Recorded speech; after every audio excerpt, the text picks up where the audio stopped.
यही सोचकर यही दुर्भाग्यपूर्ण लगता है कि एक तरफ हम अंतरिक्ष में हम जो है नए नए हम इतिहास बना रहे हैं और दूसरी तरफ हम धर्म जाति में पढ़कर किस तरह से अपराध को भी एक जाति रंग दे रहे हैं। सौरभ दुबे,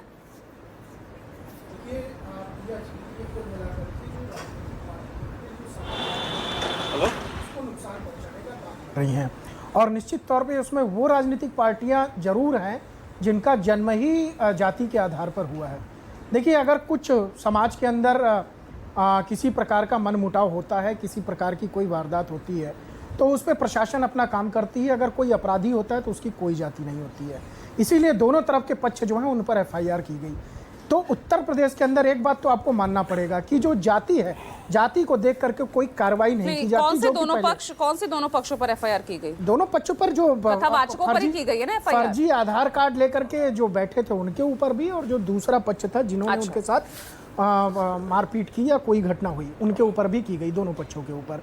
लेकिन सबसे बड़ी बात यहाँ पर क्या है कि जिस प्रकार से लगातार समाजवादी पार्टी जब भी कोई अपराधी होता है या कुछ ऐसी घटना में पाया जाता है, क्योंकि देखिए अभी वो उनके पास जो फर्जी आधार कार्ड मिले हैं वो एक तरह से आपराधिक घटना है और ये कोई छोटी मोटी बात नहीं होती है। देखिए, हम सामान्यतः छोटी बात कह सकते हैं, लेकिन अगर इसी को हम सुरक्षा जांच एजेंसियों के माध्यम से अगर उसको देखा जाए तो एक बड़ी घटना भी इसको मानना चाहिए, एक बड़ी आपराधिक घटना।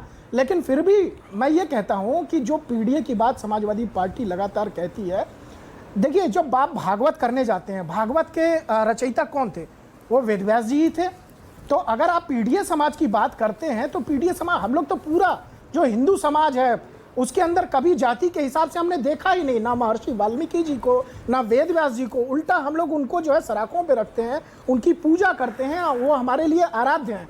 और जिस प्रकार से समाजवादी पार्टी का चरित्र हम देखते आ रहे हैं कि रामचरितमानस का अपमान करना, जिस प्रकार से अगर कोई अपराधी है उसकी जाति को लेकर के बताना, और ब्राह्मण, पता नहीं ब्राह्मणों के खिलाफ समाजवादी पार्टी हो या विपक्षी दल है उनको क्या तकलीफ हो रही है? अब इसे जातीय रंग कौन दे रहा है? नहीं, आप उन्हें कह रहे हैं कि वो पीड़ितों में भी, वो अगर कथावाचकों में भी अगर वो जाति ढूंढ रहे हैं, तो यहाँ ब्राह्मण विरोधी कहकर आप क्या कर रहे हैं? मैंने ब्राह्मण विरोधी नहीं कहा, मैं ये कह रहा हूं कि उस घटना के अंदर जो अपराध है, जो अपराध हुआ है, उसमें दोनों पक्ष के लोग अपराधी हैं। लेकिन एक ब्राह्मण के नाम पर लगातार इस तरह की राजनीति करना कि ब्राह्मण ने ये किया तो ब्राह्मण की जाति है, लेकिन कोई दूसरा अपराध करता है तो उसकी जाति नहीं है, तो ब्राह्मण उसके पक्ष में लोग खड़े हो जाते हैं। ब्राह्मणों का गांव, यजमान ब्राह्मण, वहीं उनको बुलाकर लाए।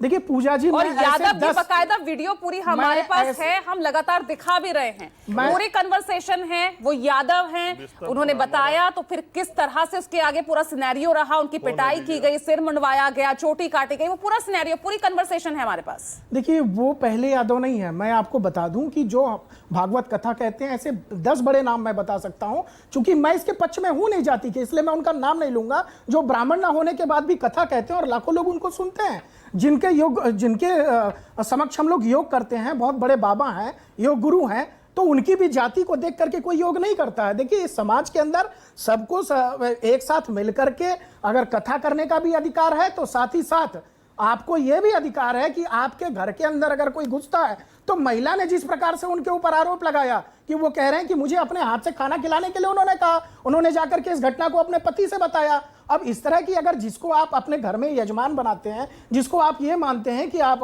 वो हमारे लिए पूज्य हैं, अगर वो इस तरह की बात करें, तो फिर वो कहीं ना कहीं जो महिला कह रही है उस पर भी तो फिर ओपी राजभर क्या कह रहे हैं? ओपी राजभर कहते हैं कि भैया शादी पूजा पाठ करने का काम सिर्फ ब्राह्मणों का है, अगर यादव इसे करेंगे तो इटावा में जो कथावाचक के साथ पिटाई हुई है वही मामला, भाई वो भी तो ब्राह्मण और यादव इसको कैटेगराइज कर रहे हैं ना।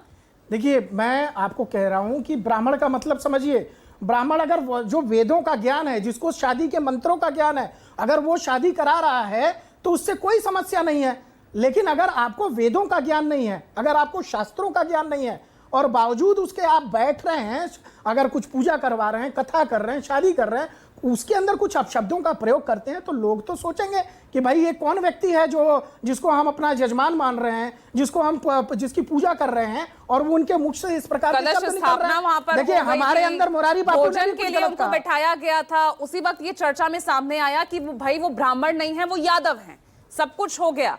उसके बाद ये सब ध्यान आ रहा है, वो अपशब्द और महिला के साथ छेड़छाड़ की, जिस घर ने उनको आमंत्रित किया था, ये सब बातें तभी सामने आ रही थी ना। ये बात कहां से आ रही है पूजा जी? वही तो मैं कह रहा हूं कि वो मोहम्मद तारिक साहब, वो यादव से कहां से आ रही है इस बात को? कह रहा हूं कि महिला जो छेड़खानी का आरोप लगा रही है उस पर भी तो प्रकाश डालिए आप। बिल्कुल प्रकाश हम तब डालेंगे ना जब एफआईआर में वो बात लिखी हो।